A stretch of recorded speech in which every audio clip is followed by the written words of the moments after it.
Is everything okay? Are you alright? Si Lilet, no? Ha? Tagmalaki na naman ba siya? Porket nanalo siya sa case? No, it's okay. Let's go. Tara na, umuwi na tayo, attorney. Wala ba po tayong magagawa para makakuha ng hustisya sa kapatid ko? Miss Sally, kakalabas lang po ng court ng judgment. Tawagan niyo na lang po ako pag may questions kayo regarding sa decision. Ingat po kayo, ha? Pero attorney, ma'am, Miss Sally, magpahinga na ho muna kayo. Hindi ho biro yung pinagdaanan yung proseso. Sige na ho.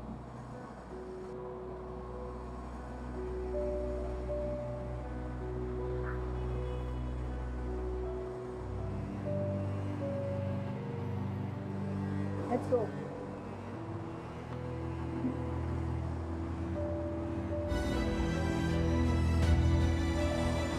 kayong dalawa.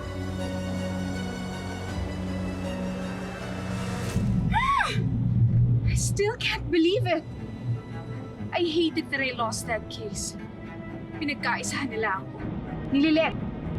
And of all people, si Bonnie pa. Bakit ba lagi ko nalang nararamdaman to? Courtesy of that. Ewan ko ba kung bakit naninibago ka pa. Eh, sanay ka naman na hindi ka na nanalo dun sa law school, hindi ba? That's the point, Maddie. Lagi na lang akong natatalo eh. Especially dahil kay Lilet. Just let it go. Well, easy for you to say. Palibhasa kasi, hindi mo naman nararamdaman yung nararamdaman ko. Era. Manong pakitabi nga. Oh, bakit? We can always talk about this. I don't always have to agree with you just to comfort you. Manong, I said stop the car! Ano ba? Where are you going? I need space, Matty. Masaya na kayo? Masaya na kayo? Ha? Ma'am, uminahon mo kayo. Wag mo akong utusan. Lalong-lalo ka na! Kung babae ka, ha? Magkakaroon na sana ng hustisya ang kamatayan ng kapatid ko. Pero anong ginawa mo, ha? Nakailam ka, umepal ka, sawsawera! Ma'am, tapos na ho yung trial. I'm sorry ho na namatay yung kapatid nyo. Pero siguro mas makakabuti ho kung papatahimikin nyo na siya. Pero hindi ako matatahimik!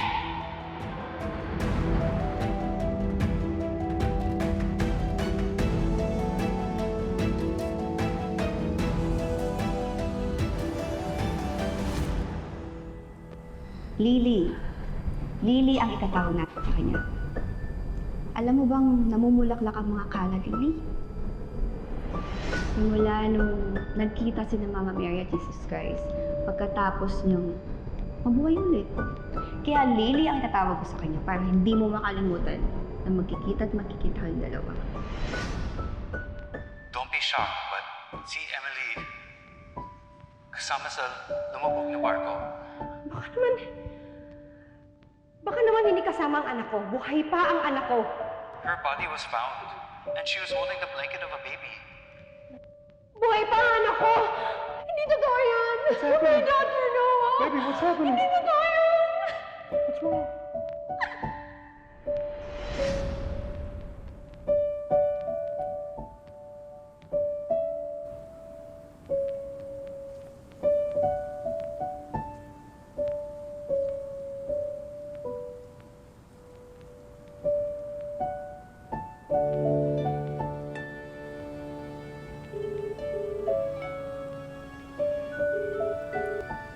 Hello?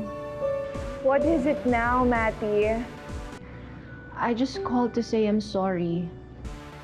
Hindi ko dapat sinabi yung mga yon. I was very insensitive. It was a heavy day. Oh, I'm sorry too, Matty.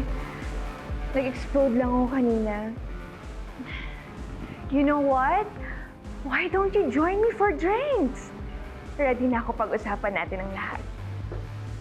Well, I'm not sure that I'm ready to drink, pero bigay mo sa akin yung address and susundan kita.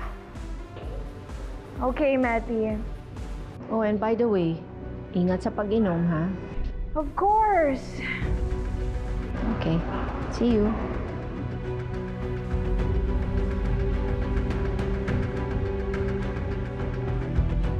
Sige po, Naichato. Nakarating na po kami sa bahay na Lilet. Ingat po kayo.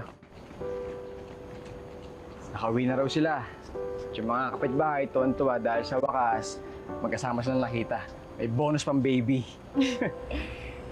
Alam mo, Bonnie, special talaga sa akin yung kaso ni Nanay Chato tsaka ni Langgay. Kasi yung mga bagay na hindi ko magawa sa sarili ko, yung karoon ng buong pamilya. At least sa kanila, nagawa ko. Bakit? May pamilya ka naman ah.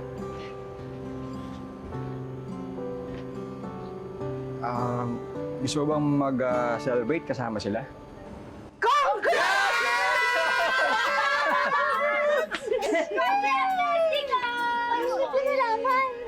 Itinawag sa amin na Atty. Bonnie kanina. Kaya nakapaghanda kami ng munting salo-salo para sa'yo. Yes! Protein sa'yo, ano?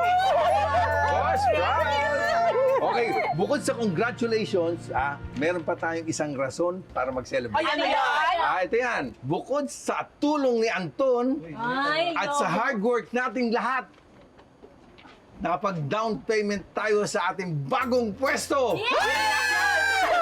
Talaga, Chong? Oo. Hindi na po natin kailangan ipasok yung mga paninda tsaka mga photocopy machine pag umulan? Ay, naku, hindi na. Tsaka maluwag yung loob. Kasya lahat ng paninda ko. Yung panotaryo mo, lahat ng libro. Ay, ang luwag-luwag. Yung bago nating shop, bestie, dahil yun sa pinagsama-samang hard work natin. Tsaka syempre, yung mga tulong mo sa amin. Double celebration pala eh. Dahil dyan, mabuhay ang mga matiyo! Mabuhay si Atty. Lilet Patay! At kumain na tayo!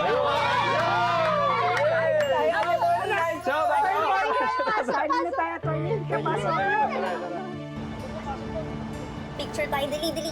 Yes. Ay, family, sa kami, ha? Kita? Yes! Yes, of course, ano yan? Tingnan mo to, kuya mo.